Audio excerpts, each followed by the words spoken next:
भगवतो अरहतो सम्मा समुदस। नमो तस् भगवतो अरहतो सम्मा समुदस। नमो तस् भगवतो अरहतो सम्मा समुदस।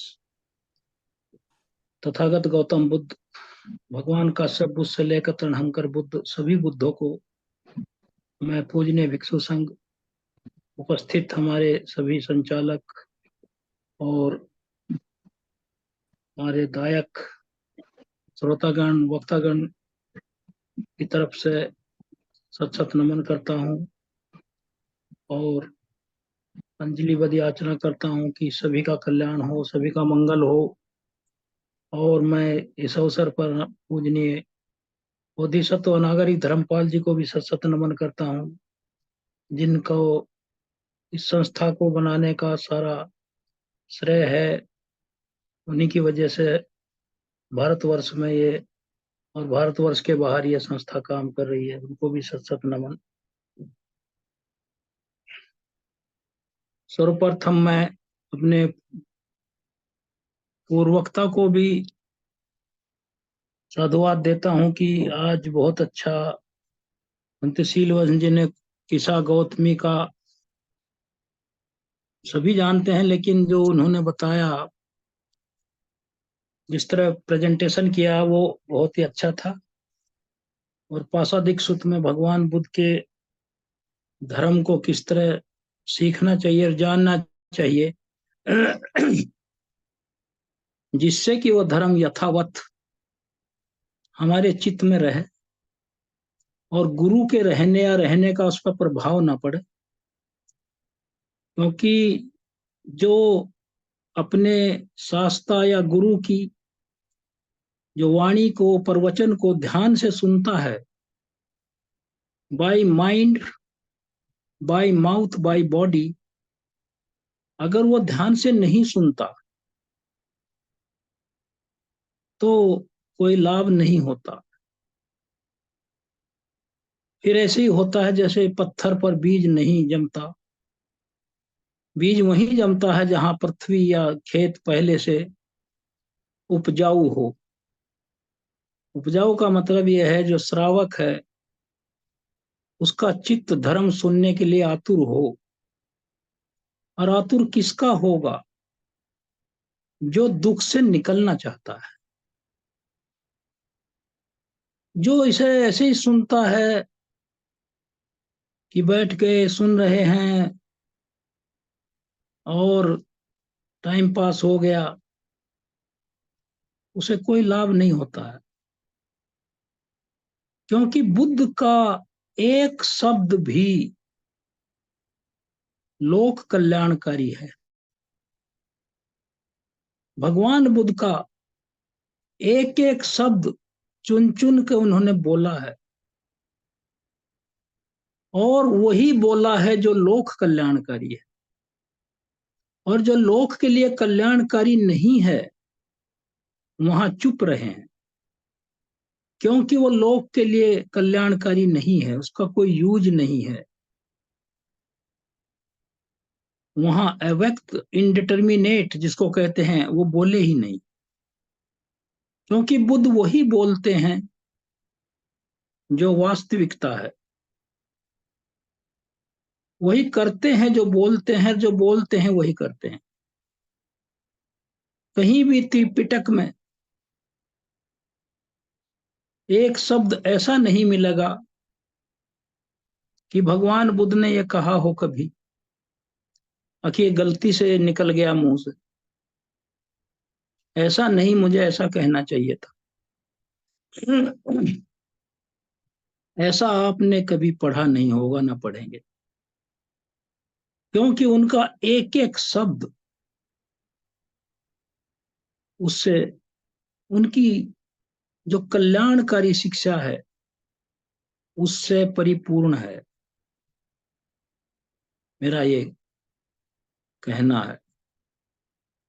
इसलिए एक एक शब्द को ध्यान से सुनना, और अगर इसमें एक शब्द और सेंटेंस का भी बीच में गैप हो गया तो फिर वो कड़ी टूट जाती है। और फिर सुनने के बाद उस पर मनन करना, उस पर माइंड अप्लाई करना, और उस पर जो विपස්සना करते हैं उस पर विपස්සना करो, फिर उसके बाद वो माइंड से नहीं निकलेगा, तब उसका लाभ होगा। ये मैं रास्ता भी बता रहा हूं। सुनने के बाद आंख बंद करके लेट जाओ, एक एक चीज का मनन करो और फिर विपස්සना करो। फिर ये भगवान बुद्ध की जो कल्याणकारी वाणी है, तभी इसका लाभ होगा। हम महासती पट्ठान सुत्त पर मेरा चल रहा है, इसमें दो हो चुके हैं, कायानुपස්සना वेदनानुपස්සना, आज चित्तानुपස්සना है। चित्त की जो अनुपස්සना है, चित्त पे विपස්සना करना, how to control the mind, चित्त को कैसे समझें। चित्त माइंड, मन, मानस, कॉन्शियसनेस, ये इसके सिनोनिम है। तो ये सबसे कठिन काम है, क्योंकि चित्त ही मनोपभंगमा जैसे कहते हैं फोर रनर है, यही अगुआ है, यही अग्रणी है, ये निर्णायक है, ये डिसीजन मेकर है, ये चीफ आर्किटेक्ट है। चाहे विकास की तरफ जाए चाहे विनाश की तरफ जाए, यही सब कुछ है।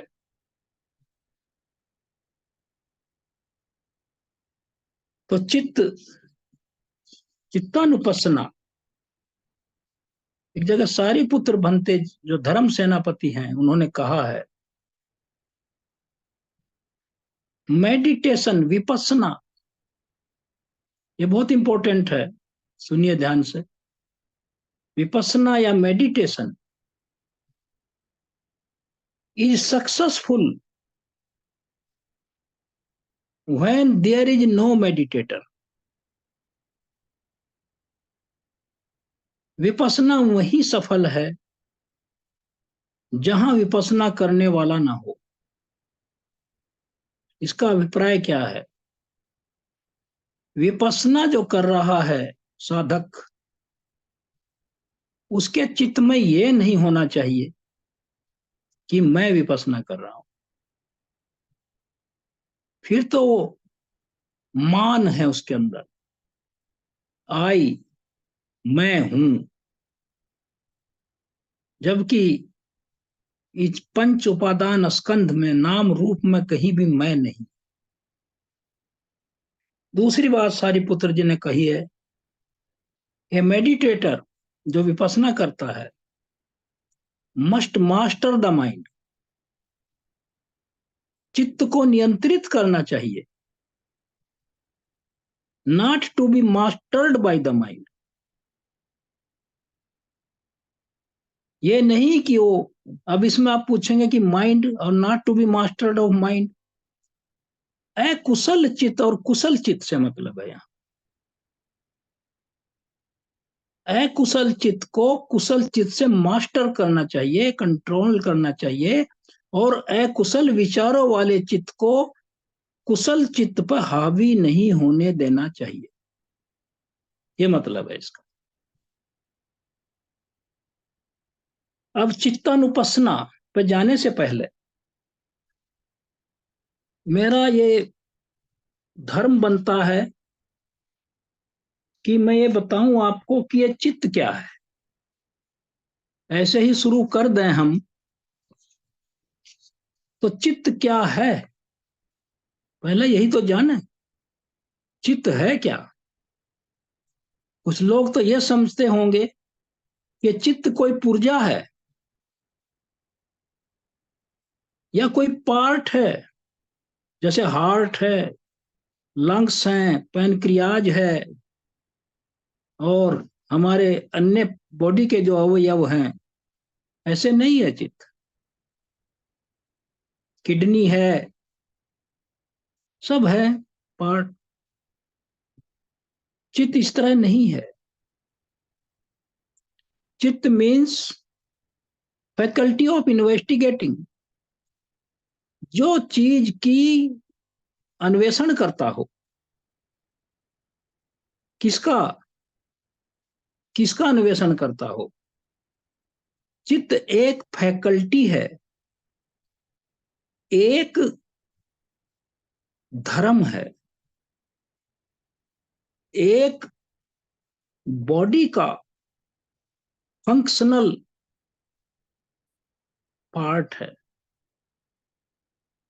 क्या है?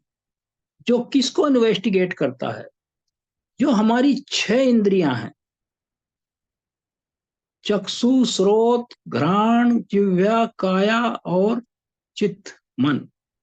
इनके जो 6 ऑब्जेक्ट हैं संसार में, वो उन्हीं को निरीक्षण करता है। और वो हम सब लोग उसी का निरीक्षण करते हैं रोज। दिखाई पड़ गया उसके बारे में सोचने लगे, सुनाई पड़ गया उसके बारे में सोचने लगा, जैसी गंध आई उसके बारे में सोचने लगे, कैसी किसकी गंध है, जलने की है, खुशबू है, क्या है, बदबू है। और स्वाद, जो स्वाद है उसके बारे में सोचने लगे, कैसा स्वाद है। और जो काया से हमने स्पर्श किया उसके बारे में सोचने लगे। और हमारे जब थॉट और आइडियाज आते हैं उनके बारे में सोचते रहे, खाली मन में बैठे बहुत थॉट आइडियाज आते हैं। तो ये जो 6 हमारे बाहर के जो सेंस ऑर्गन हैं, इन्हीं के बारे में चित्त सोचता है, निर्णय लेता है। अब वो अलग बात है कि वो निर्णय लेते वक्त गलत दिशा में चला जाए या सही दिशा में चला जाए। किसी भी अच्छे रूप को देख के उस पर मोहित हो जाना, उदाहरण दे रहा हूं, किसी अच्छे रूप को देखना, चाहे कैसा भी रूप हो, चाहे वो मकान हो, बिल्डिंग हो, कोई अच्छी गाड़ी हो, कोई जगह हो अच्छी, उसके प्रति अभिभूत हो जाना और बार बार उसको देखने का मन करना, उसे कैप्टिवेट हो जाना, उसका बंदी बन जाना, इससे मोह पैदा होता है। तो यह कुशल चित्त है। और कुशल चित्त क्या है? उसको देख के उसकी रियलिटी पीछे की क्या है उसको जानना, ये कुशल चित्त है। ये इसको प्रज्ञा चित्त भी कह सकते हैं।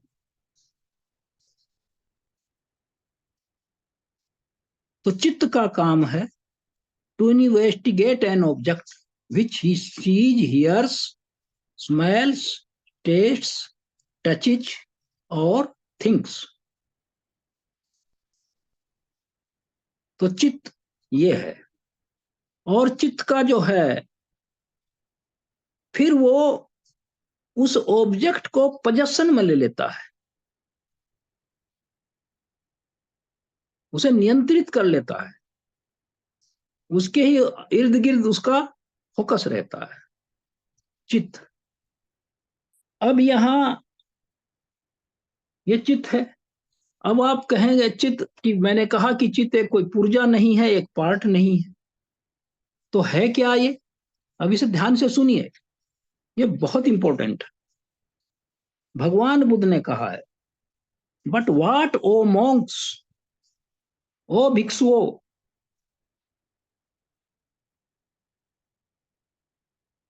What is the mind and matter, ये नाम रूप क्या है? माइंड, चित्त और रूप। वेदना,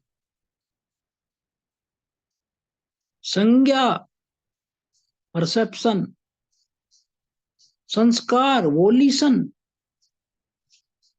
और स्पर्श, इंप्रेशन, चाहे वो सेंसुअल हो या मेंटल हो, चाहे स्पर्श हम कायिक स्पर्श हो या मानसिक, और एडवर्टेंस, उसकी तरफ आवर्जन। ये वेदना, संज्ञा, चेतना, स्पर्श और मनसीकार, ये 5 हमारे जो चैतसिक हैं, ये सारे के सारे मिलकर चित्त चित्त कहे जाते हैं। वेदना, संज्ञा, चेतना, संस्कार, मनसीकार, ये सारे मिलकर 5 जो हैं ये चित्त कहे जाते हैं। और वैसे भी देखिए, ध्यान से सुनिए, ये जो हमारा नाम रूप है, पंच उपादान स्कंध है, नाम हो, एक तो रूप हो गया, रूप तो बॉडी हो गया, इसको छोड़ दीजिए। फिर ये नाम रूप, नाम रूप, रूप तो बॉडी हो गया, नाम रूप, इसमें क्या फिर विज्ञान, इसमें वेदना, संज्ञा, संस्कार, विज्ञान, ये वेदना, संज्ञा, संस्कार, ये तीनों मिलकर ही विज्ञान का निर्माण करते हैं। ये विज्ञान के ही सब कॉन्स्टिट्यूंट हैं, उसी के ये पार्ट एंड पार्सल हैं। ये भी आप देखिए, जो हम रोज गिनते हैं, रूप, वेदना, संज्ञा, संस्कार, विज्ञान। रूप किसे कहते हैं? जो स्थान घेरता हो, जैसे हम बैठे हैं अपनी अपनी जगहों पर, हमने कोई प्लेस ऑक्युपाई कर रखा है, कोई सोफे पर बैठा है, कोई कुर्सी पर बैठा है, कोई कहीं बैठा है, but he is occupying a place. और ये जो विज्ञान है, ना ये दिखाई पड़ता है, जो चित्त है, और ना यह स्थान घेरता है, क्योंकि ये एक है ही नहीं। ये तो वेदना, संज्ञा, चेतना, स्पर्श और मनसीकार, इनसे मिलकर बना हुआ है, इनके बिना अधूरा है। अब आप देखिए कैसे अधूरा है ये। कोई व्यक्ति है,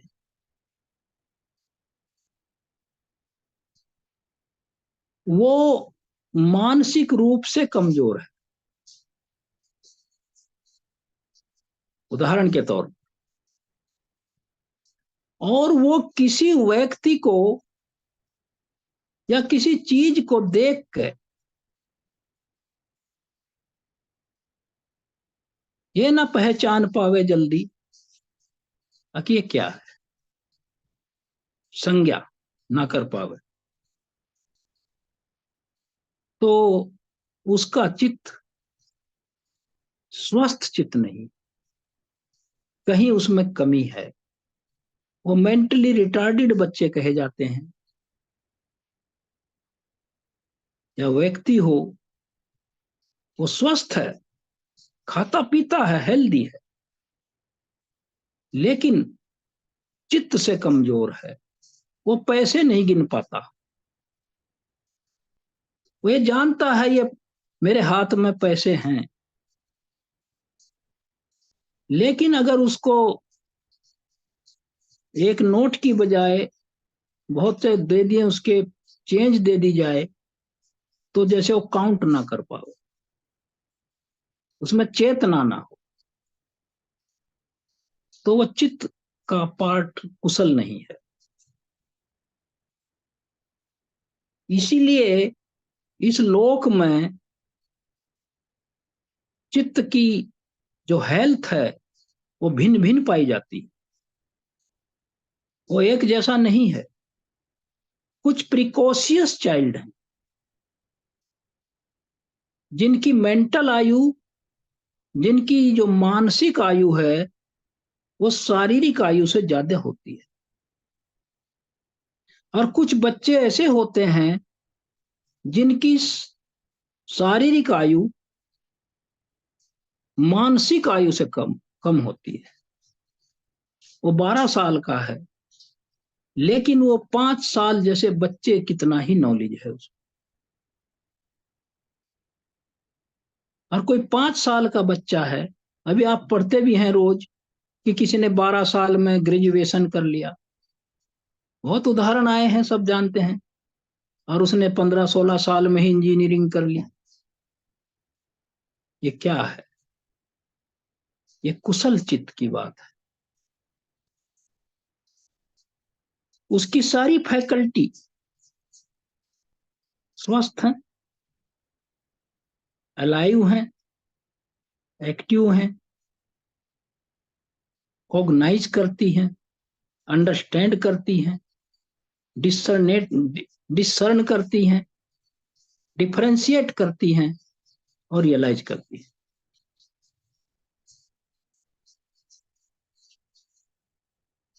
तो इसीलिए चित्त को जानना बहुत कठिन है।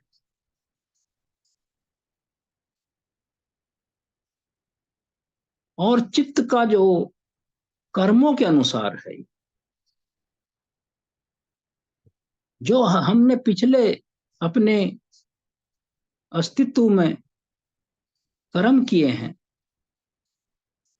उससे ही हमारा जो ये जो बॉडी है उसी के अनुसार बनता है।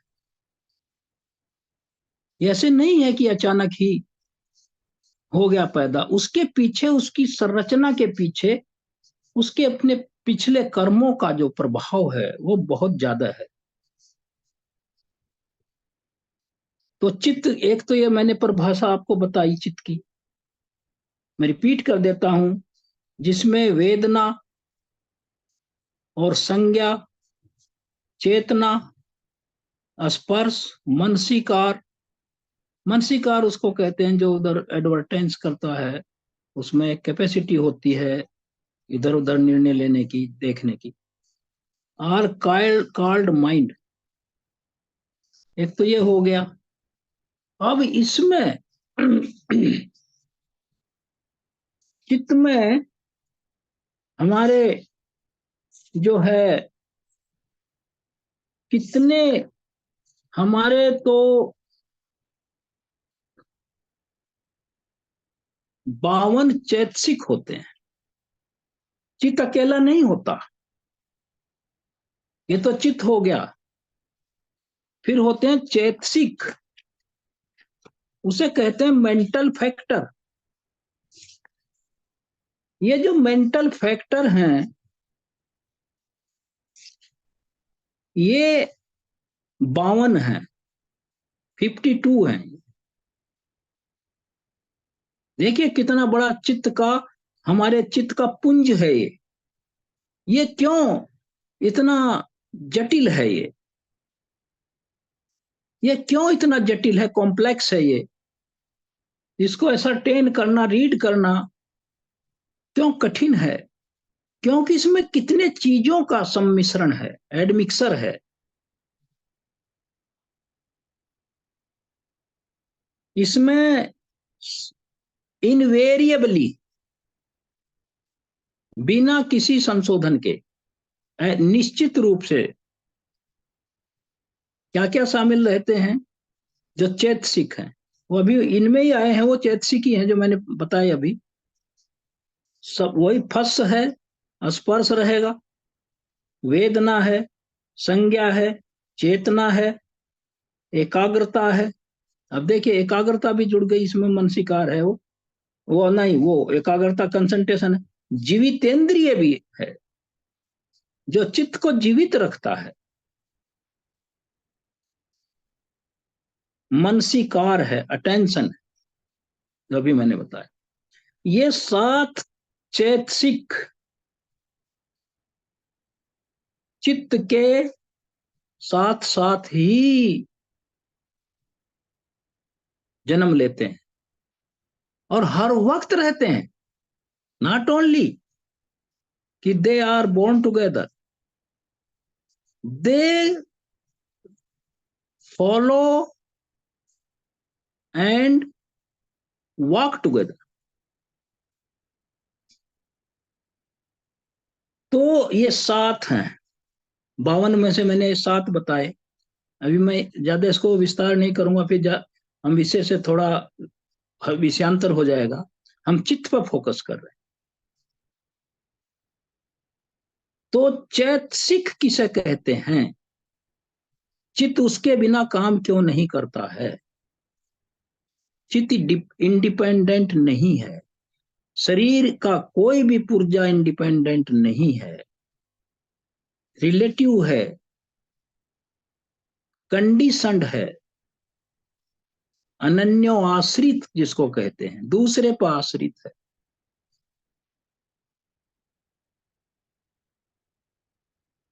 ये है चित्त का।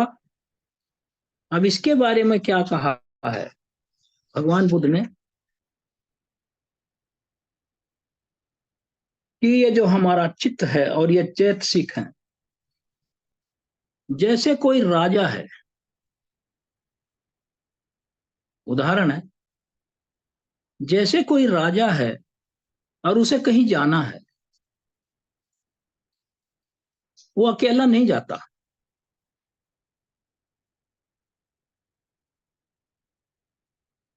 उसके साथ उसका जो प्रधानमंत्री है, जो खास मिनिस्टर है, वो जाता है। वो आगे आगे रहता है और वो पीछे जाता है। तब वो बताता है कि आपको ये जगह है, यहाँ आपकी मीटिंग है, कई देशों की मीटिंग है, ये आपकी चेयर है। जैसे प्रधानमंत्री ना होकर दूसरे दूसरे देश में राजदूत है जो वहां काम करते हैं, हमारे एम्बेसडर हैं, एन एनवॉय।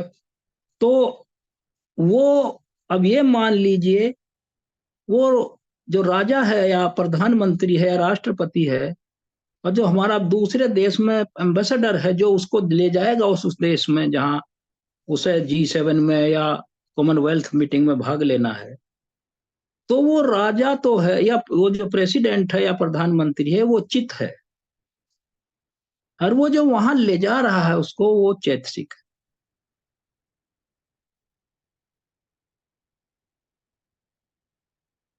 हम किसी से मिलने के लिए जाते हैं, ये घरों में भी है और दफ्तरों में भी है। तो हमें जिस अधिकारी से मिलना है या किसी मंत्री से मिलना है या घर के मुखिया को ही किसी से मिलना है, बाहर के आदमी को, तो उसे घर का जो अटेंडेंट है, जो सहायक है, घर में काम करता है, वो उससे ही बात करेगा पहले। साहब घर में है, हाँ, मिलना चाहता, तब वो वहां पूछने जाता है, certain person wants to meet you, तो कहता बुला लो। फिर वो जो एक व्यक्ति आता है, वो चित्त है, और जो उसे वहां ले जाता है वो चैतसिक। ये इसका रिश्ता ऐसा है, चित्त और चैतसिक का ये रिश्ता इस तरह का है। और इनकी चार क्वालिटी होती हैं, इनका जो कॉम्बिनेशन है, चार तरह का इनका एसोसिएशन है। वो क्या है? चित्त और चैतसिक किसी ऑब्जेक्ट को देख कर, जैसे हमने कोई, आंखें अपने आप में कंप्लीट नहीं है, कोई गाड़ी देखी, गाड़ी तो है, कौन सा मॉडल है, कौन सी कंपनी है, फिर वहां चैतसिक काम करता है, चित्त को असिस्ट करता है कि ये तो मर्सिडीज है या BMW है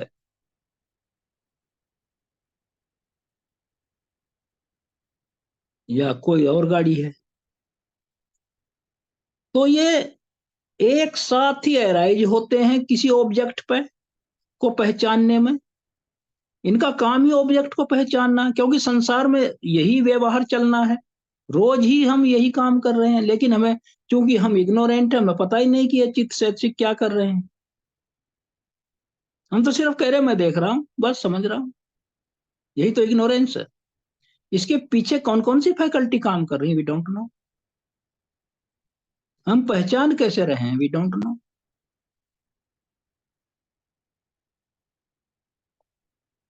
तो ये चित्त और चैतसिक किसी ऑब्जेक्ट को पहचानने में एक साथ ही अराइज होते हैं, मतलब इनका प्रादुर्भाव एक साथ होता है। किसी तरफ देखा, इधर कुछ दिखाई दिया, तो दोनों एक साथ पैदा, और फिर दोनों ही जो है वो देख लिया, बात खत्म हो गई, दोनों एक साथ ही फाल गिर जाते हैं, फिर रुक जाते हैं साइमल्टेनियसली। साइमल्टेनियसली दे अराइज। नंबर दो, साइमल्टेनियसली दे फॉल और सीज, जब वो काम पूरा हो गया। तीसरा इनका कैरेक्टरिस्टिक है, एक ही ऑब्जेक्ट पर ध्यान देते हैं एक टाइम पे, एक समय पर एक ही पर देते हैं, और उसका बेस भी एक ही होता है। चौथी बात यह है, उसका आधार एक ही होता है। They rise together, they fall together, they have common object and they have common base. इसको मैंने संक्षेप कर दिया। इनका एक ही, एक साथ उठते हैं, एक साथ गिरते हैं, और एक ही सेम ऑब्जेक्ट है, और सेम ही उसका आधार है। ये ऑब्जेक्ट क्या है, किस आधार पर है ये, तो ये चित्त है।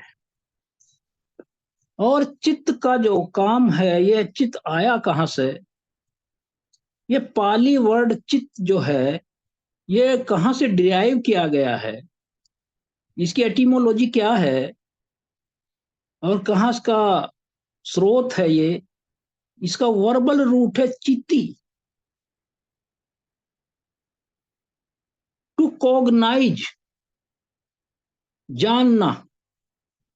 चित्त का क्या काम है, जानना। टू कॉग्नाइज और टू नो, ये है चित्त का काम। चित्त का काम है जानना। और ये जो चित्त है, ये क्योंकि एक तो है नहीं, ये तो एक मिश्रण है।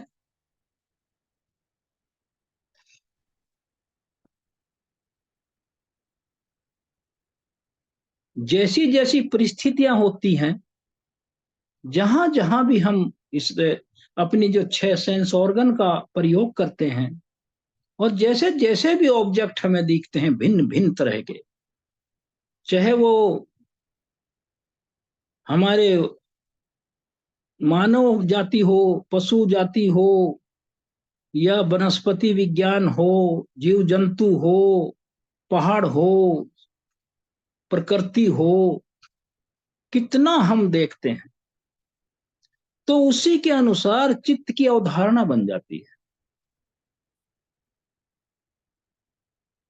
उसी की तरह हमारा चित्त सोचने लगता है। ये नहीं कि वो इसी तरह के, पहले तो व्यास 82 है, फिर 89 है, फिर 121 प्रकार से। लेकिन ये नहीं कि 121 प्रकार का चित्त है वो, नो। 121 प्रकार की सोच है,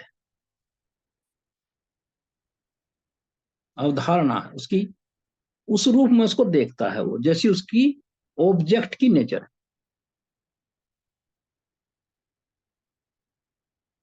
तो चित्त का काम ये है, ये प्रोसेस है पहचान जानने का किसी ऑब्जेक्ट को। और ये कोई ऐसा एजेंट नहीं है, इंस्ट्रूमेंट नहीं है। फिर वही बात मैं आ रहा हूं वही, अगर ये कोई एजेंट होता या इंस्ट्रूमेंट होता, तो फिर वही बात आती कि ये तो इसी तरह तो फिर सोल है, फिर इसमें डिफरेंस क्या रह गया? वहां भी तो है आत्मा जो सब कुछ करती है, लेकिन वो सिंगल है, यहाँ सिंगल नहीं है। वो तो एक उनकी जो थ्योरी है उस पर मैं नहीं जाता, ना मेरा कोई कमेंट है। मैं ये कहना चाहता हूं ये तो ना ये कोई ना तो एजेंट है और ना ये इंस्ट्रूमेंट है, ये वेरीगेटेड है।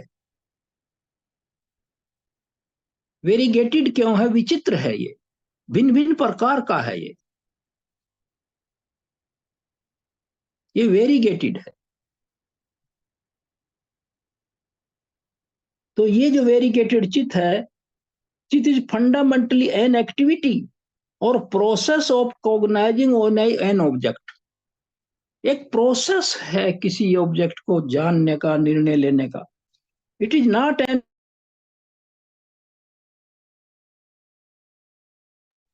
और instrument, it is not permanent self और ईगो, क्योंकि ये तो चित्त क्षण है,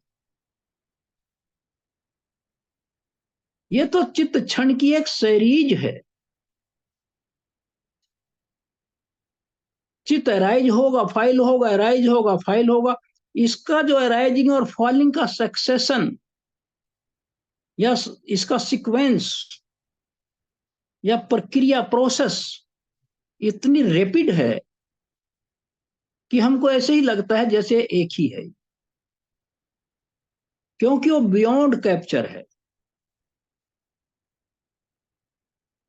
जितनी गति से हमारा चित्त विचरण करता है और बदलता है और संसार में रोमिंग करता है और संसार के अलावा थॉट में रोमिंग करता है, इससे ज्यादा गतिमान कोई चीज इस लोक में भगवान बुद्ध ने नहीं बताई।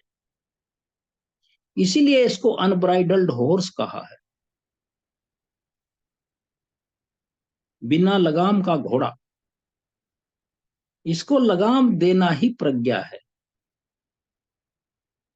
इसको नियंत्रित करना ही समाधि है, इसको एकाग्र करना ही कंसंट्रेशन है। किसी, जैसे चित्तानुपसना कह रहे हैं हम, अपने चित्त पे ध्यान लगाना, बैठो सोचो किस तरह भागता है ये, एक बिलियंथ पार्ट एक सेकंड का, तब भी आप इसको एक जगह नहीं रख सकते।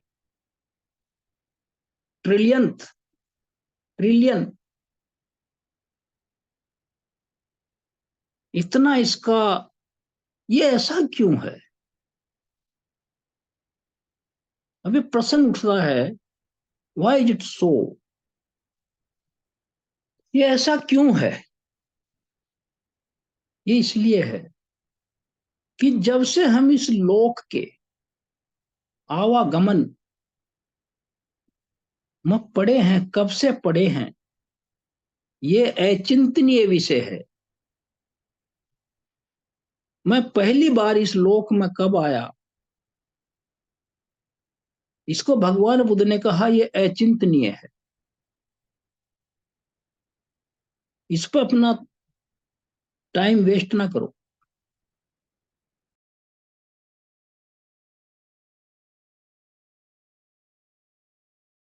मैं कब आया, ये लोक कब बना, ये ऐसे विषय हैं जिनको भगवान बुद्ध ने कहा है इन पर फोकस करने से कोई लाभ नहीं है। तो ये है क्यों ऐसा? चित्त इतना भी भगोड़ा क्यों है और क्यों इतना ये चंचल है? तो इसको, ये इसका कारण ये है कि हम टाइम, सिंस टाइम इमेमोरियल, जब से हम अगणनीय कल्पों से इस लोक में भिन्न भिन्न स्टेट में, भिन्न भिन्न योनि में विचरण कर रहे हैं, तभी से हमारा ये जो चित्त है, ये इग्नोरेंस, तृष्णा और उपादान से ग्रस्त है।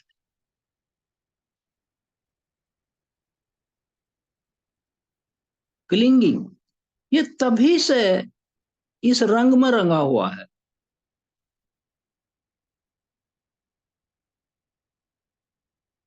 अब इतना टाइम गुजर गया, हम लोगों को इस लोक में, जिसे हम इनकैलकुलेबल है जो, और उसमें हमारा चित्त का जो 90% इंक्लिनेशन रहा है कामराग की तरफ, तृष्णा की तरफ, उपादान की तरफ, तो उसमें इतनी विकृतियां आ गई कि वो एक जगह रहना उसका बड़ा मुश्किल है। क्योंकि इसने, ऐसा समय कभी नहीं आया कि इसको कंट्रोल करने का प्रयास किया गया हो, या कुशल चित्त निर्मित करने की ओर किसी गुरु ने दीक्षित किया हो। इसीलिए जो अरहत होते हैं वो शांत चित्त होते हैं, उनका मन विचरण करता है, अनित्य दुख अनात्म है ये संसार। उनका मन विचरण करता है, ये नहीं कि विचरण नहीं करता उनका मन, ऐसा नहीं है कि उनकी प्रक्रिया रुक जाती है, स्लो हो जाती है, चंचल नहीं रहता, स्लो हो जाती है, चंचल नहीं रहता, डिस्ट्रैक्टेड नहीं रहता, अविचलित नहीं रहता। जैसे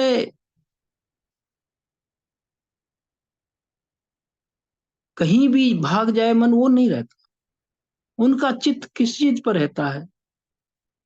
लोक में वो भी रहते हैं जब तक उनका स्कंध निर्वाण ना हो जाए, बुद्ध भी रहे जब तक उनका महापरिवार निर्वाण नहीं हुआ।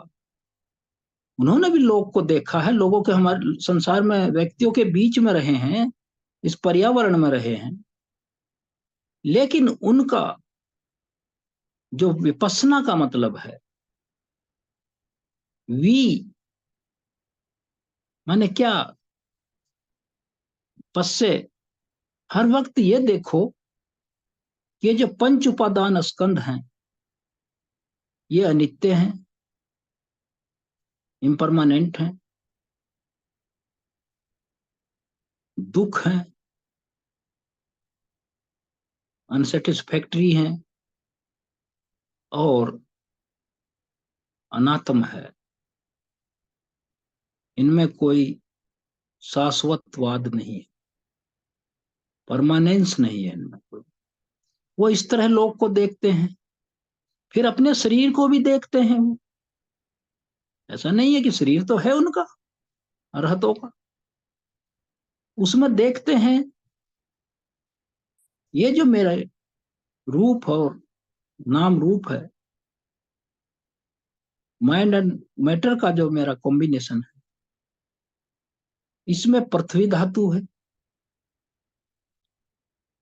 इसमें जल धातु है, इसमें अग्नि धातु है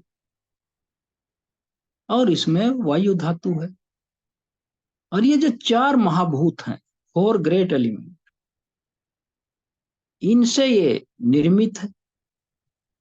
और फिर इस पे चार और चीज हैं, व्युत्पाद कहते हैं, जो डेरिवेटिव्स कहते हैं जिनको। वर्ण है, जैसा मेरा रंग है, गंध है, रस है और ओज है। तो ये उस पर ध्यान देते हैं कि ओजो स्टमक भी कहते हैं इसको। और फिर इसमें आई कॉन्शियसनेस है और जीवितेंद्रिय है। फिर ये डिकेड हो गया, एक दशक हो गया। वो इस पर ध्यान देते हैं अरहत। ये इसका संरचना की जो स्ट्रक्चरल, जो जिसको कहते हैं सामग्री है, वो ये नहीं सोचते ये मेरी टांग है। उनका चित्त, चित्त पे बात हो रही है, उनका चित्त ये नहीं सोचता ये मेरी टांग है, ये मेरी आंख है, ये मेरा नाक है, ये मेरा ये। आई मी माइंड तो समाप्त हो जाता है ना वहां। तो ये चित्तानुपස්සना, जो चित्त क्या है, चित्त इस तरह एक चित्त वेरीगेटेड एक फॉर्म है, एक धातु है, एक कॉम्बिनेशन है।